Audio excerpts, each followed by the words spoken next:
Hey everyone, welcome to a work-in-progress version of Crithalla Reviews. I am Stavi, your host.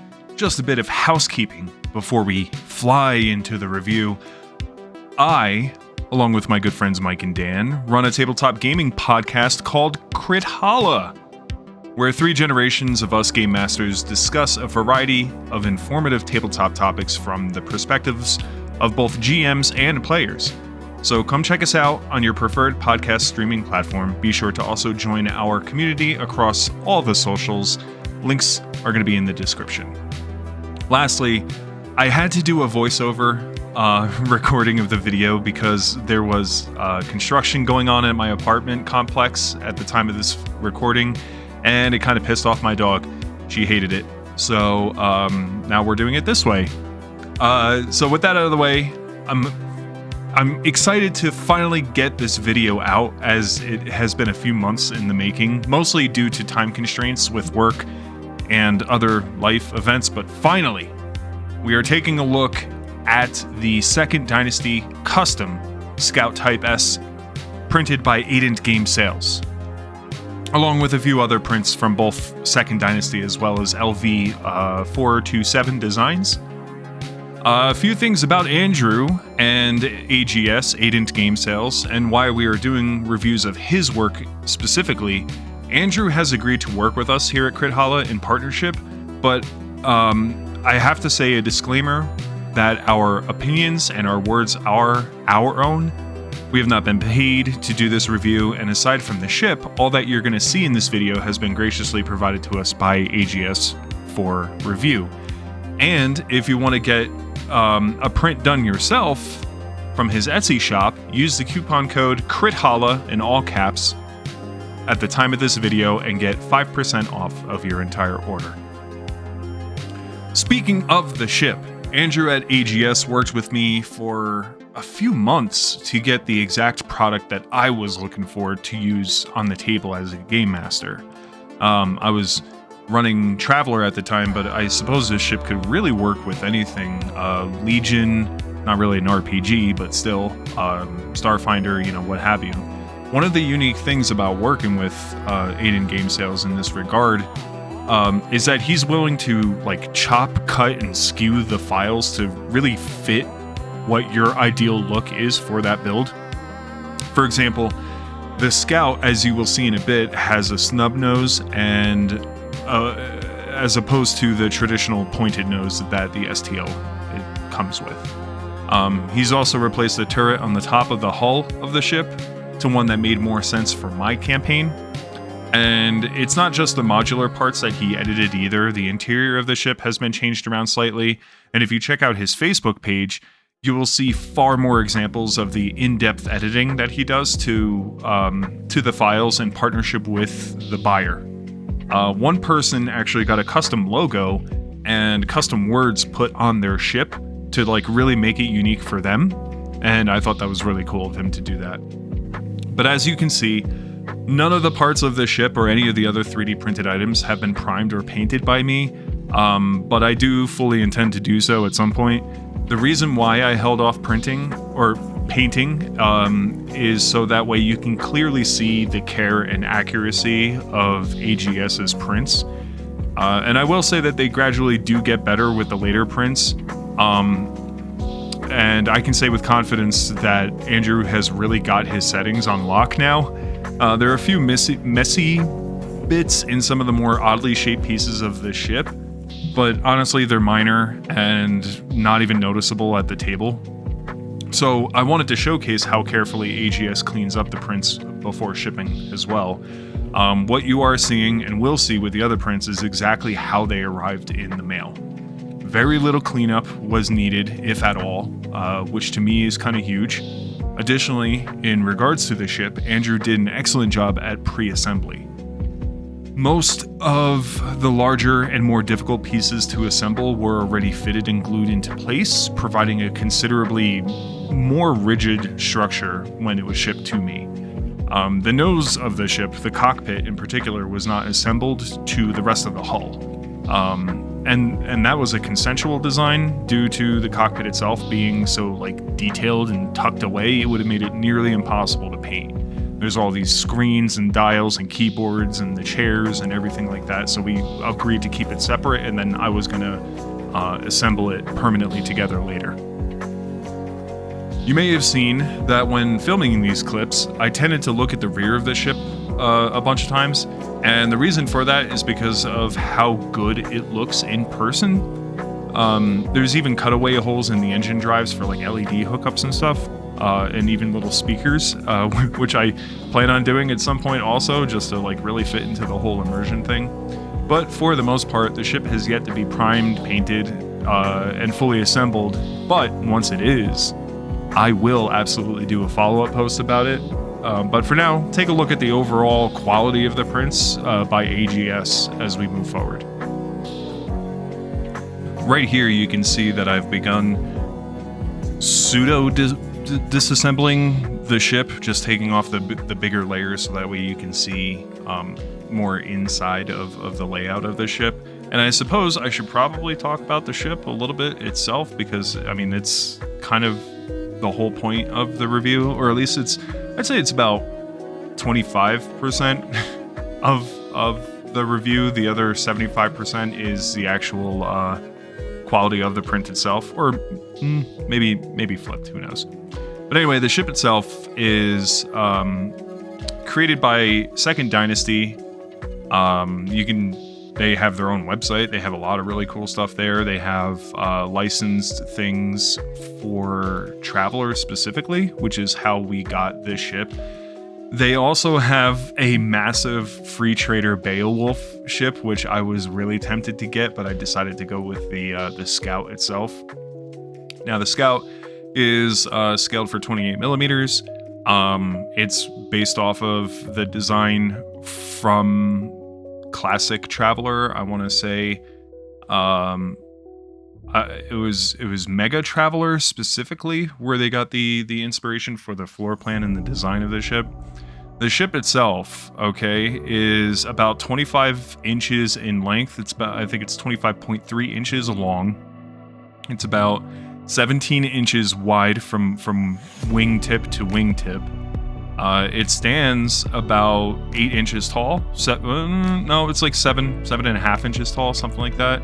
And then with the landing gear, it makes it a little bit taller than that. It weighs 5.6 pounds. It's actually a pretty beefy boy, but it's still nothing compared to like the Beowulf ship in particular. God, that ship is so massive, but it is awesome looking. But yeah, you can take a look at the quality of the print as I start disassembling this stuff, and I kind of go through and I rip a bunch of the pieces apart.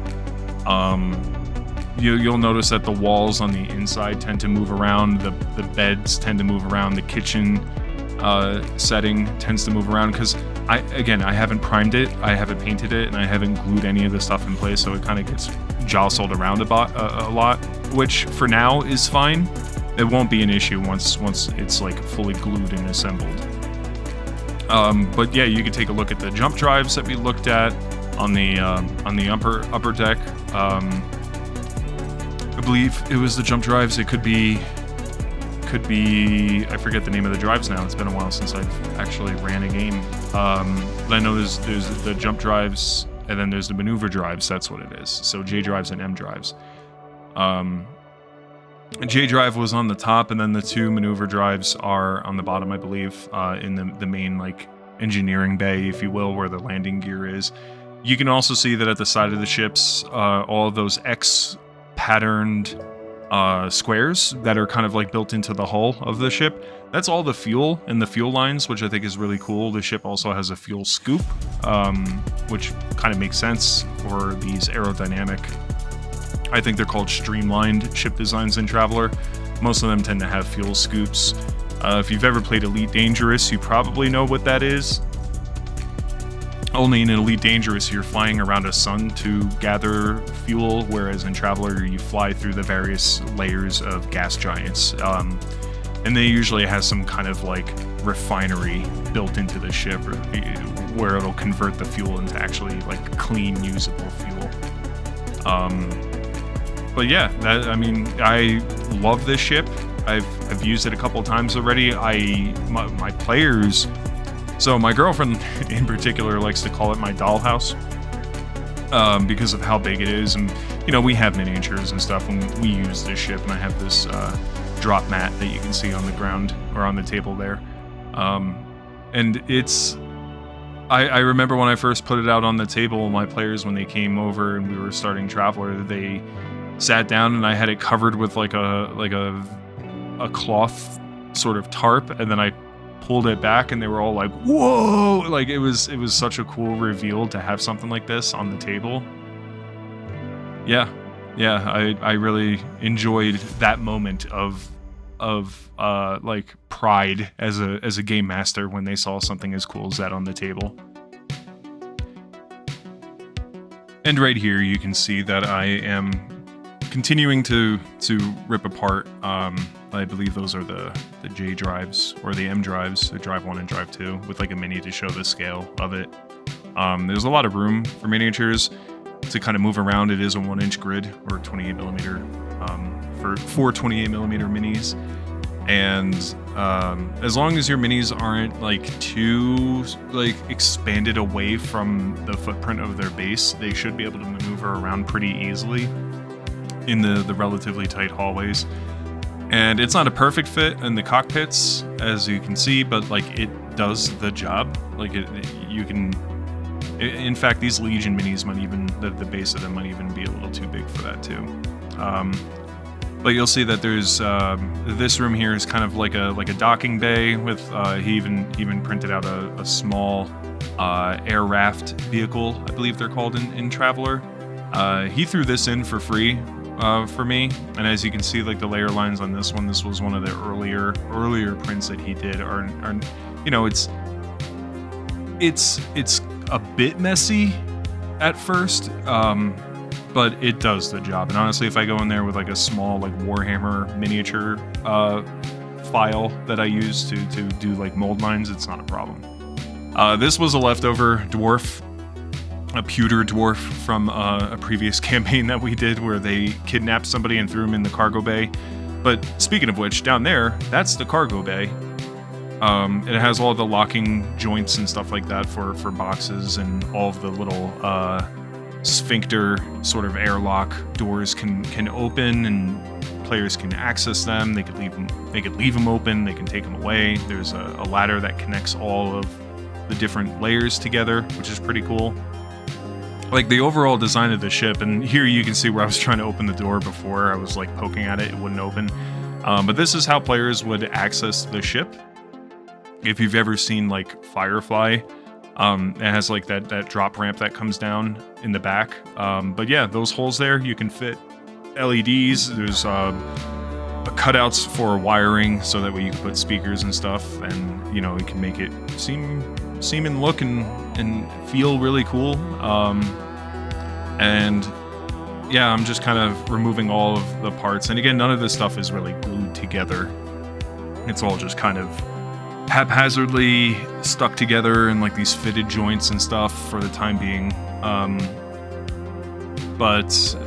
Yeah, I mean, the ship's pretty massive. The one thing that I will do is I will absolutely glue the landing gear in place. I will glue it extended. They do fold in, and I think I demonstrate that as part of the video here. That and you can see the fuel scoop, or at least two of them, one of them. But the feet actually do retract, and they go inside the ship, which is really, really cool.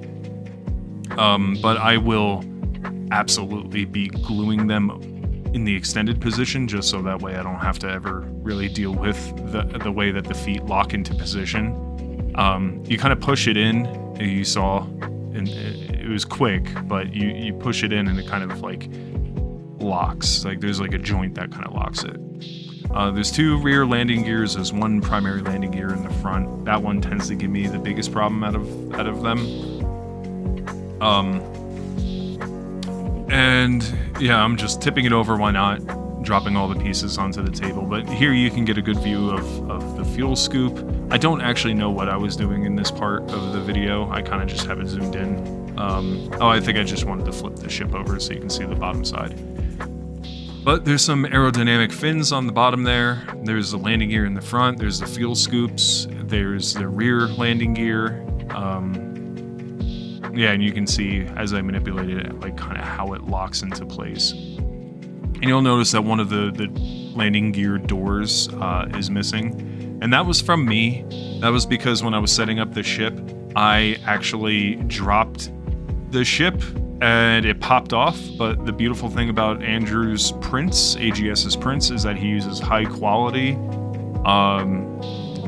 print material, and nothing broke. It just popped in and popped out. It very easily could have snapped if he had used cheaper material, but he actually used really high grade, like high quality material for his prints. And here you can see that the front also kind of goes in, and it's supposed to stay closed, but the way that it was fitted, and this isn't AGS's fault, it's just how it's designed. It doesn't necessarily close in a nice little clean manner.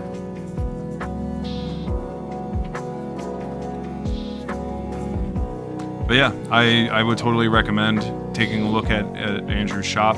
If you saw at the beginning of the video, I flashed one of his business cards.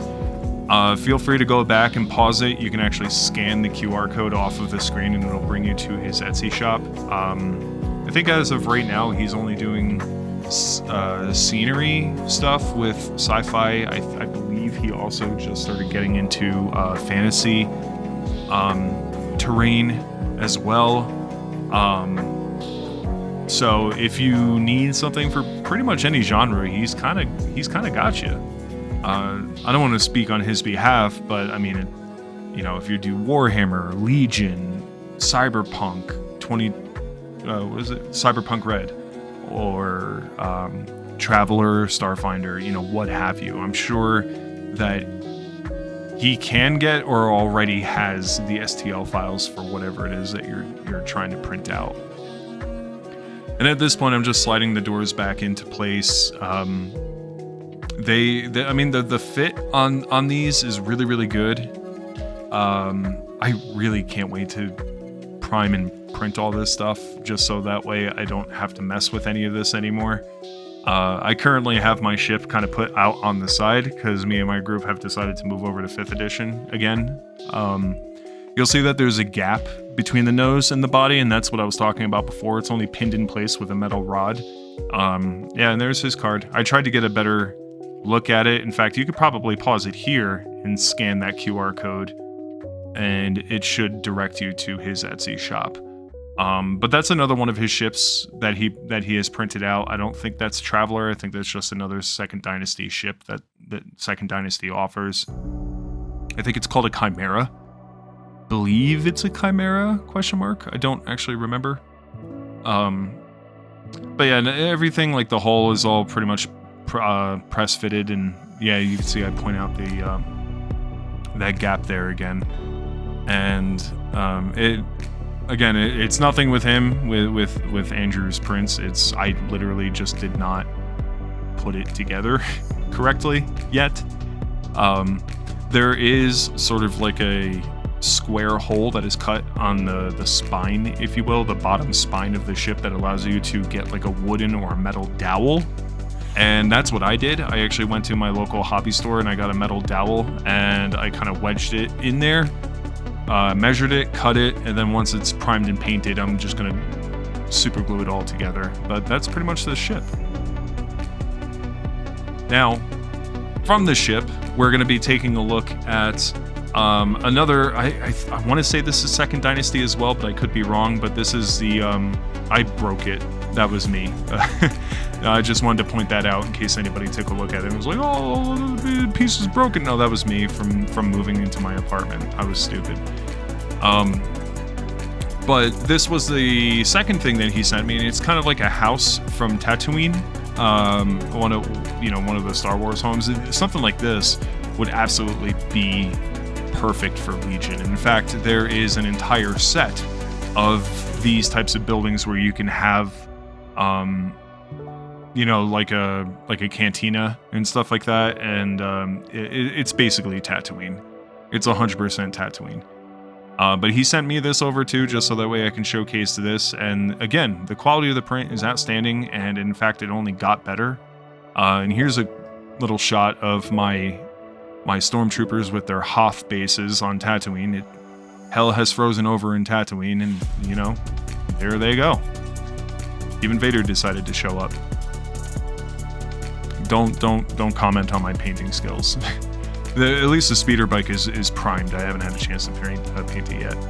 So now moving over to the latest print that Andrew sent to me, and this is something that I was really excited to showcase.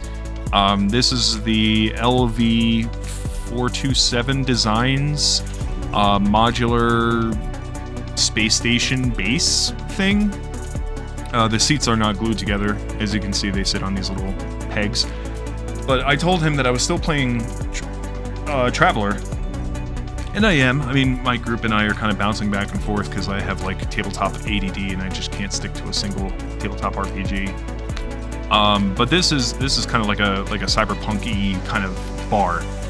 You can see the webbing there on the side, and this is what happens when Andrew just prints something and puts it in a box and sends it out. And this is what any 3D printer service would look like. Granted, I've seen a lot worse, but he actually goes through normally and he cleans up all the webbing, and you know, he makes it look real nice so that way you don't have to. But I was like, no, just print it how you normally would, or print it quickly, throw it in a box, and then ship it out to me, and I'll do a review on it effectively. But yeah, the whole thing is modular. They don't actually snap into place with one another, but they have a whole ton of tiles from the LV427 Designs website.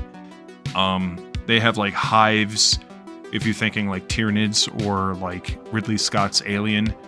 They have like these cyberpunky kind of bars, which I think is really cool, and have not had a chance to really use this in my campaign yet, but I really, really want to, because I think that this would be a really cool sort of set piece. But yeah, he printed out a whole bunch of stuff that it came with. There's the chairs, there's the tables that you can see there that are not locked in place. You can kind of just pick them up and move them around. But it's, again, really, really high quality stuff. At some point I will have to print this paint this as well, and I really look forward to that. And here we can see the same stormtrooper regiment.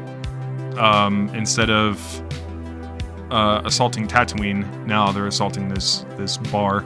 You got the one stormtrooper in the back. He's the DJ. You got Darth Vader, who is either choking the stormtrooper or he's using the Force to serve him a beer. I don't know. Use your imagination. Then you got the guy in the back. It's not actually a rocket launcher he has there. It's like t-shirts. You know, they're shooting t-shirts at the crowd. And yeah, I just wanted to show the scale here. And honestly, it looks really good. And then the last piece was this test piece that he also sent over to me. And I really don't, at the time of this recording, recall what this was supposed to be for, but I believe this is another LV427 sort of print thing that they have on their website. There you can see those layer lines are, they show up really well on my camera, but in person they're basically microscopic. Like, they are very, very, very difficult to see with the naked eye unless you're really zooming in on them. But yeah, this is kind of like a cool thing too. Don't really know what it is, but I kind of think it's rad. I like the hex floor. But yeah.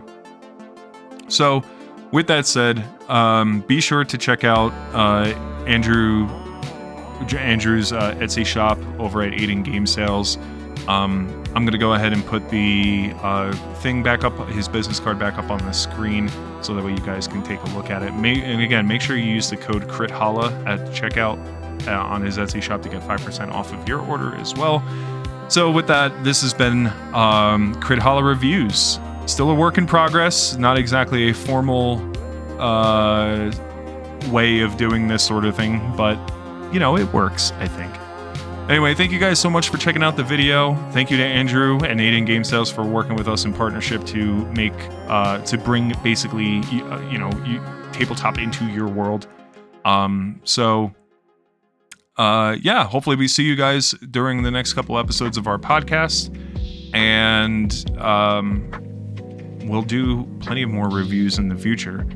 Just as a quick heads up, we do have a couple of other things that are coming out on Kickstarter that I'm going to be taking a look at and doing a review on as well. So just be mindful of that in the future. Be sure to subscribe to our YouTube channel. Be sure to hit the bell for notifications so that way you can know when not only our reviews come out, but the video versions of our podcast episodes as well.